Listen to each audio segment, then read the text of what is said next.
আসসালামু আলাইকুম। আজকে হচ্ছে মাশাআল্লাহ দেখেন কাকরোলের ফুল আসতেছে, তো একটু এটাকে পরাগায়ন করে দিতে পারবো। তো এই সময় আগস্ট মাসে প্রচুর ফুল আসে, এবছর লেট হয়ে গেছে। যাই হোক, বাগান থেকে আছে কাকরোল তুলবো, কিছু কিউকাম্বার তুলবো, প্রতিদিনই তুলতেছি মাশাআল্লাহ। আর এবছর আমার শুধু বরবটির ফলন হয় নাই, আদারওয়াইজ সবই হয়েছে। আজকে অনেক শিমও তুলবো, ক্ষীরা তুলে ফেলতেছি। চাপায় পড়ে মানে চিপায় পড়ে এটা আর বাড়তে পারতেছে না। দেখেন ক্ষীরা খুবই মজা এই শশাগুলো। তো ঢেঁড়স প্রতিদিনই তুলতেছি, এই দেখেন 6-7টা করে করে তুলতেছি, কয়েকদিন জমিয়ে খাচ্ছি। তো আজকে আমরা বাগান থেকে বেশ কিছু করলা কালকেও তুলেছি, প্রায় 70+ করলা তোলা হয়ে গেছে বাগান থেকে। আর 34টা লাউ তুলেছি। আজকে মনে হয় একটা বিঘেস হারভেস্ট করব লাউয়ের, মানে বাঁশ লাউ, দেশি লাউ সব কিছু মিলিয়ে ঝিলিয়ে। আর নতুন কোনো আমার লাউ গাছ অনেক কেটে দিতে হবে নতুন লাউ আসার জন্য।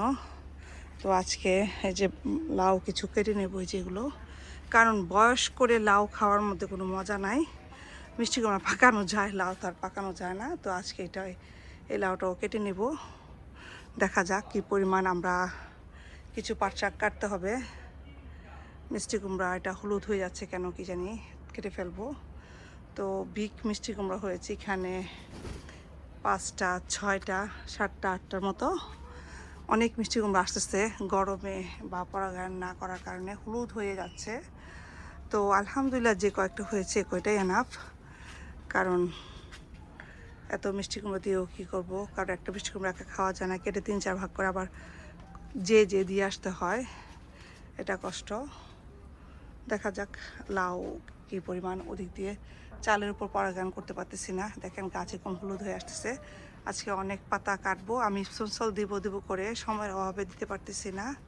তো এই সপ্তাহ আমাকে আসলে সিরিয়াসলি নিতে হবে মাশাল্লাহ। আর উস্তা করলা কিছু পাকতেছে, বিচির জন্য রাখবো। শিমও অনেক তুলতে পারবো। লাউ গাছ আমার মোট এখন আছে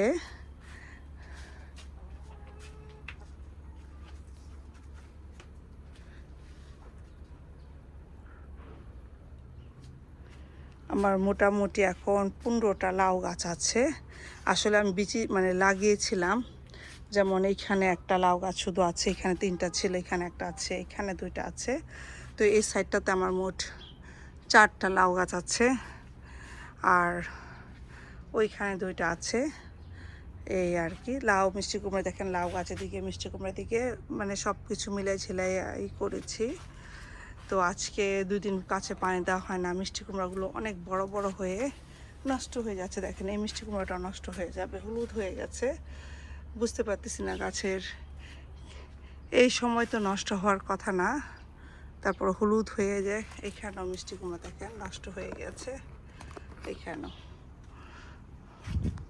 প্রচুর আগাডোগা কাটতে হবে। টু মাছ জঙ্গল হয়ে গেলে মানে গাছ এরকম হয়। আর গাছে কোনো আমি বোন মিল দিয়ে দিব, অনেক দিন হয়েছে। বোন মিলটা আসলে 2 সপ্তাহ পর পর দেওয়া উচিত। দেখেন এই লাউটা যে কত বড় কল্পনা করতে পারবেন না, মানে আগার এটা কমপক্ষে 40 মানে ইঞ্চি হবে এই লাউটা মাশাল্লাহ। তো এটা আমার ঘরের উইন্ডো থেকে দেখা যায় এই লাউটাকে, মানে আমার একদম পথের মাঝখানেই পড়েছে। এই জায়গাতে বেশ কিছু আমার লাউ আসছিল।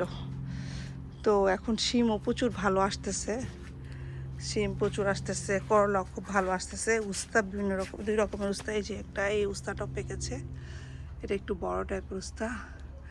আর করলা যদি তাকাই না উপর দিক থেকে, একদম মানে জঙ্গলে জঙ্গলে অনেক করলা আসছে, ভিতরে ভিতরে উস্তা পেকে আছে, দেখা যায় না আসলে পাতার কারণে। পাতা অনেক কাটা উচিত, পাতা কাটতে পারতেছি না। পাতা না কাটার কারণে উস্তা যে কোথায় কোথায় হয়ে আছে সেটাও বুঝতেছি না। এই দেখেন এটা, এই যে এখানে উস্তা আসছে। একটা উস্তা গাছ আমি এদিকে লাগিয়েছিলাম, তো সেটাই দেখেন এখানে। এই যে মাশাআল্লাহ দেখেন মাটিতে ভিতরেও এ দেখেন উস্তা। এখানে এত উস্তা দেখি, এত উস্তা তো পাকানো আমার দরকার নাই। তো আমি তো তুলে ফেলতেছি, আজকে পেকে গেছে। করলার ভিতরে ভিতরে অনেক করলা, এই দেখেন, আমরা তো আসলে সবগুলা সময়ের অভাবে গাছে সময় দিতে পারতেছি না।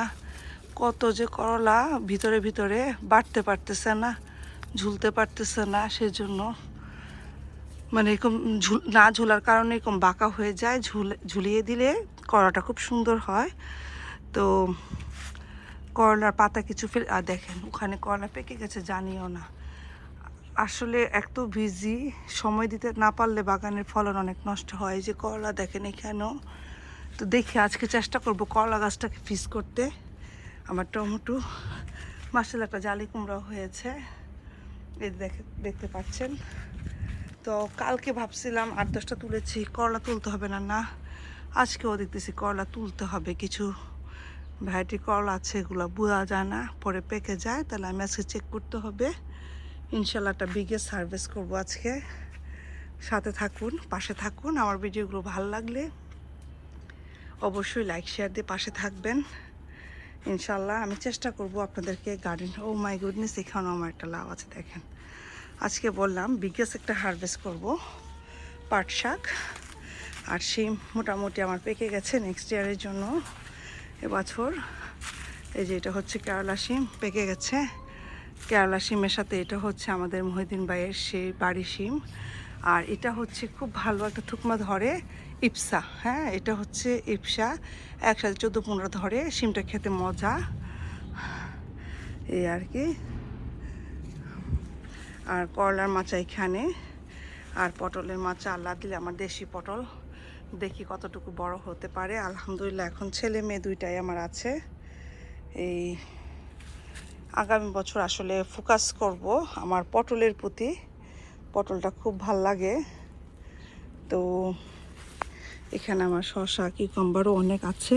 এ দেখেন এসব কিউকাম্বারগুলো এত মজা, এত মজা, মানে কি বলবো, অনেক মজা। পলিথিনটা বৃষ্টিতে উড়ে পড়ে গেছে। কচু গাছ আবার লাগাই নাই, অল্প মানে কয়েকটা কচু লাগিয়েছি। দেখেন মাটিতে কচু গাছ লাগালে এক একটা পাতা যে কি বড় হয়, কচুর ডগা।